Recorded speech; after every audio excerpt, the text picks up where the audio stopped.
Herkese merhaba arkadaşlar. Ben Murat Demirci. Aslında bugün fly bağlama videosu çekecektim. Ama son 2-3 gündür Ömer abi benim kanalımı tavsiye ettikten sonra videosunda sağ olsun arkadaşlar bayağı bir ilgi gösterdi. Bayağı da bir soru geldi kamış seçimi videosunun altında. Şunu kapatalım.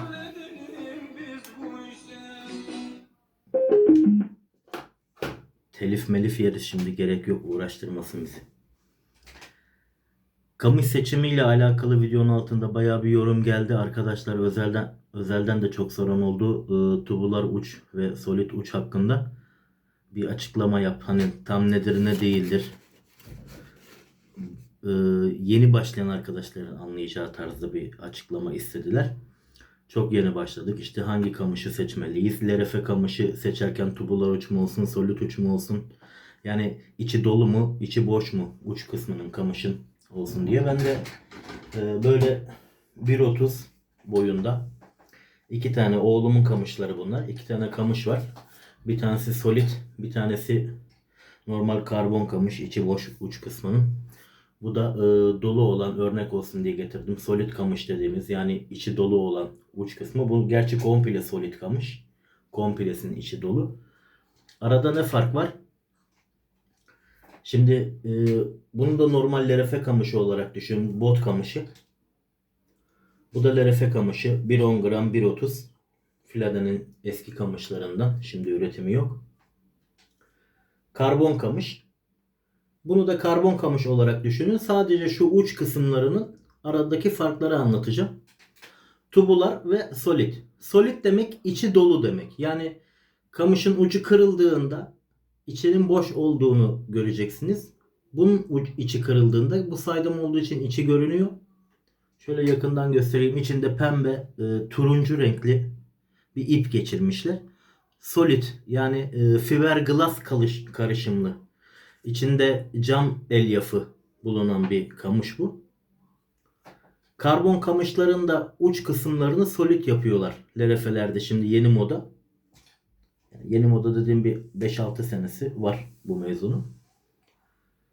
Ucu dolu oluyor. Sadece şu uç kısmı. Genelde başka renk yaparlar. Mesela kamış komple siyahsa burayı adam beyaz yapıyor. İşte özelliğinde yazıyor. Solid uç. Solid uç ne işe yarıyor? Solid uç içi dolu uç. Hassasiyeti karbon kamışa göre, yani tubular uçlu kamışlara göre, yani içi boş uçlu kamışlara göre daha sağır. Birazcık daha hassasiyet yönünden daha böyle ne derler ona? Ham kalıyor. Tam olgunlaşmamış gibi. Daha geç hissiyat verir. Kırılması daha zordur diğer kamışa göre. Daha da dayanıklı, daha dirayetlidir. Çünkü içinde cam elyafının tozundan yapılmış. Yani fiberglass'tan yapılmış. Arabaların üstlerini falan bu kaportalar kısımlarını fiberglass yaparlar. Hani gördünüz mü bilmiyorum, daha önce hiç denk geldiniz mi? Genelde Anadolu arabalarda eskiden çok vardı. Onlardan yapıyorlar. İçinde o malzeme var alaşımla beraber. İçinde de bir tane iplik geçiriyorlar. Kırıldığında parçalanmasın sağa sola diye. Sıçramasın diye. Bu iplik de o işe yarıyor. Başka bir işe yaradığı yok. Diğer kamışa göre daha dirayetlidir. Daha güçlüdür. Kırılması daha zordur. U şeklini alabilir. Tubular uçta, içi boştur. Hassasiyeti solid uçlara göre çok daha iyidir. Daha kırılgandır. Daha dikkatli avlanılması lazım. Sert bir tasmalama yaptığımızda ucundan kırılabilir. Ya da attıktan sonra ip bazen şu şöyle göstereyim. En uç halkanın şu arka kısmında bir çentik oluyor bazen. Şurada. Halkanın kendi çentiği, kendi demiri. Şuradan iki tane ayak gelir. Buraya dolaşır. Biz de sararken görmeyiz. Çat diye kırılır oradan. Şu şekilde eğilir ve kırar orayı. Ben oğlum kullandığı için bu ön ucu söktüm. Ayaksız bir tane halka taktım. Japon yapıştırıcısıyla yapıştırdım. Şimdi bu şekilde kullanıyor. Kırmasın ucunu diyor. Çünkü evde atış yaptırıyorum ona. Antrenman yaptırıyorum. Bardağın içine falan nokta atışı yapabilsin diye. 8 yaşında, elinizden öper. Bu uçlarda takılma yapıyor, kırılıyor.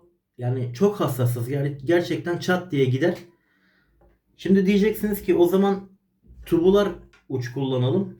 Solid uç kullanalım. Solid uç daha madem sağlam. Solid uçta da hassasiyet yok. Yani balığı bindirdiğin zaman ya da bir tırtıklama yaptığı zaman işte bazı arkadaşlar spin kamışla, hatta lerefe kamışıyla İzmir'de falan çupraya yemli atıyorlar. Çupra gibi balıklarda mesela hassasiyet önemli. Kullanılabilir mi? Kullanılabilir. Ama sert bir tasmada büyük bir balık bindiği zaman kamışın ucunu kırabilirsiniz. Yani dediğim gibi şahsi bir mesele bu.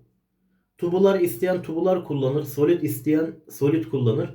Ama LRF yapacaksak ve amaç balıkçılıktan zevk almaksa, hissiyat almaksa, LRF yapan bir insan neden hassasiyeti daha düşük bir kamış kullansın? Yani o yüzden solid kamışlar, ben solid uçlu kamışları ne bileyim içime sinmiyor. Karbon daha hissiyatlı bir kamış. Yani tubular uçlu kamışları kullanmanızı tavsiye ederim. İkisinin arasındaki fark bu. Mesela şu solid kamışla şöyle bir hareket yapayım. Siz yapmayın. Kamışı sadece şuradan tutup kaldıracağım. Şöyle göstereyim. Bakın şimdi. Sadece ucundan tutuyorum, bakın. Ucundan tuttum ve arkadan elimi yavaşça bırakıyorum. Gördünüz mü? Boşta şu anda kamış. Kamışın aldığı şekil bu. Solid olduğu için kırılmaz. Kırılma yapmaz. Ama karbon kamışta, tubular uçlu bir kamışta bunu yaparsanız kırılır. Yani sağlamlık açısından bu kadar arada bir fark var.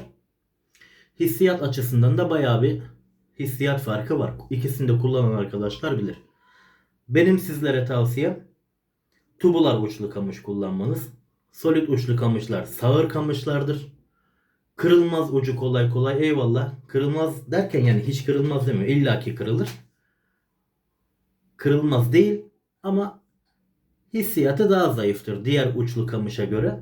O yüzden tercihinizi tubulardan yaparsanız, amacınız LRF yapıp zevk almaksa, küçük balıkları tutup aksiyon yaşamaksa solid uca gerek yok. Tubular uç her türlü işinizi görür. Herkese rast gelsin.